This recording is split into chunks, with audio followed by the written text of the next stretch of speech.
પણ દર જાતા અને જેથી ધર્મ પલટતા અને જેથી ત્રીજા પડતા તાવ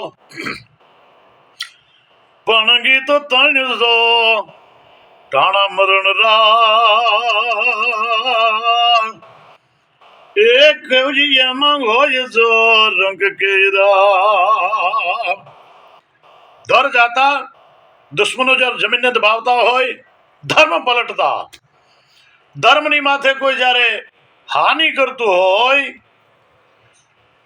કે ગાયું કોઈને વાળીને જાતું હોય કે બેન દીકરીની માથે કોઈ જેથી હાથ ઉપાડતું હોય તો રાજપૂતનો દીકરો પૂછવા ન રહેતો. અરે હળગતા ગામડા ઘોર ધાડા પડે ગઢડે દુશ્મનો ના નગારા. તેથી પ્રજા એમ કહેતી હતી કે વાર કરજો ધણી મારા કોઈ હોતો ધણી એવો જેથી પ્રજાના સુરનો થાય ભેટો. તેથી કાળજા વેર તો હાદજા હાંભળે કેમ બેહી રહે ક્ષત્રિય બેટો.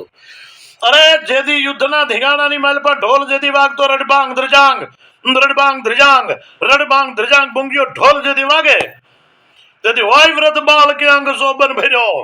અરે હોય બળવાન કે ગબળ ઘેલો. અરે ગીત મંગળ તણા ગાયને કંઠમાં પછી તો ભલે નું હોય વરમાળ ચોરી ચડેલો. પણ હાક જ્યાં હાંભળે દેશદ્રોહી તણી તેથી ભાગ માંગે એને લખ્યું સહેવું. તેથી પાંચ ગપ ધોત ના વીર રજપૂત ને જીવવું તે પછી ઝેર જેવું. ઠીકાણાનો તેથી ઢોલ વાગે અને તેથી બે ફેરા ફર્યા હોય ને બે ફેરા ફરવાનું બાકી હોય અને તેથી વરમાળ ફેંકીને આ દેશ માટે બેન દીકરી માટે ગાયો માટે અને દેશના સીમાડાની માટે રાજપૂત કોઈ દી પોતાનું માથું વાલું ન કરતો સાહેબ. આ રાજપૂતોના નિયમો હતા. અને આ દેશની ક્ષત્રિયાણીઓ જેથી રાજપૂત ધીંગાણે જાતા હોય અને કદાચ રાજપૂતાણીમાં મોહ રહી ગયો અને કદાચ રાજપૂત ધીંગાણાની અંદરથી પાછો આવી અને રાજપૂતાણીને એમ કે રાજપૂતાણી જરા ખાંગ અંબાવજો. રાજપૂતાણીને એમ લાગ્યું કદાચ આને મારામાં મોહ રહી ગયો લાગે છે.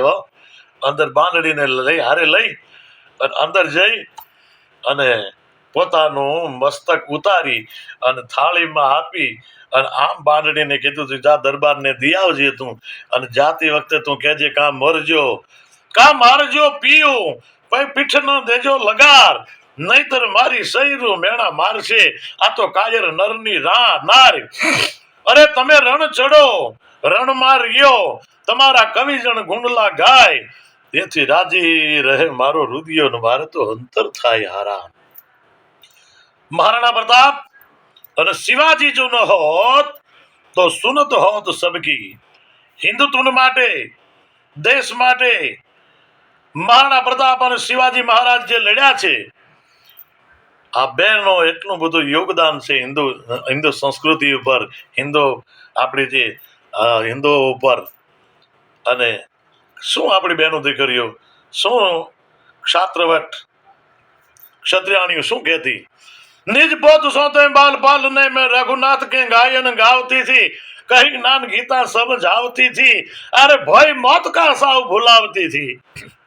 ई घर अंबिका थी पाछी रण कालिका थी सोई हिंद की राजपुतानिया थी.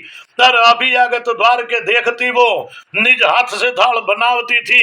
अरे निज मान को भोजन भेद बिना निज पुत समान जिमावती थी. ई घर अंबिका थी पाछी रण कालिका थी सोई हिंद की राजपुतानिया थी. अरे व्यभिचार करे घर बार करी धमकावती थी. अरे फिटकार सुनावती जिंदगी में फिर नाथ कही न बोलावती थी. ऐसा पावन जीवन था जिनका सोई हिंद की राजपुतानिया थी. अरे फौज चढ़े रण हाग पड़े राजपूत चढ़े राजधानिया का. तलवार बढ़े सन्मुख लड़े कहते शीश दड़े जुआनिया का. सुत भ्रात मरे सुत नाथ मरे सुत भ्रात मरे नहीं रोती थी. अरे सब घायल फौज को एक करी तलवार धरी रण जूझती थी. ऐसा पावन जीवन था जिनका सो हिंद की राजपुतानिया थी सो हिंद की राजपुतानिया थी. ઈ જ્યારે આ બેટી રોટીનો જે વ્યવહારની વાત જે રૂપાલા સાહેબે જે કરી છે એ ખરેખર બહુ નિંદનીય વાત છે. અને આટલા સમયથી આ જે બધું ચાલે છે, પણ છતાંય આમાં કોઈ પક્ષ સાથે, ભારતીય જનતા પાર્ટી સાથે રાજપૂતોને કોઈ વાંધો જ નથી. ભારતીય જનતા પાર્ટીની સાથે જ છે. આમાં પુરુષોત્તમભાઈ જે શબ્દો બોલ્યા છે, બેટી રોટીનો વ્યવહાર, એ જ એક વાંધો છે. અને સીટ ખાલી કરી દે એટલે રાજપૂતો, કાઠી દરબારો આ બધા ભારતીય જનતા પાર્ટીની સાથે જ છે. અને ગ્રાસિયા દરબારો તો હિન્દુત્વની સાથે તો પહેલેથી રહ્યા છે અને આજે પણ મોદી સાહેબની સાથે જ છે.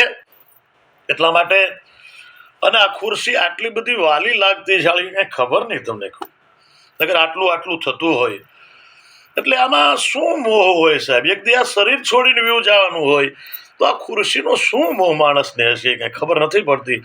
એટલું જો સમજાઈ જાય અને આ બધું જે ક્ષત્રિયાણીઓનો જે આખો એમને જે દુઃખ છે, રાજપૂતોને જે દુઃખ છે, એ દુઃખ બધું મટી જાય અને આપણો જે હિન્દુત્વનો જે આખો એક નાતો છે અને ભારતીય જનતા પાર્ટી સાથેનો જે સમાજને નાતો છે, એ નાતો કાયમ જોડાઈ રહે, આવી એક મારી એક ઈચ્છા છે.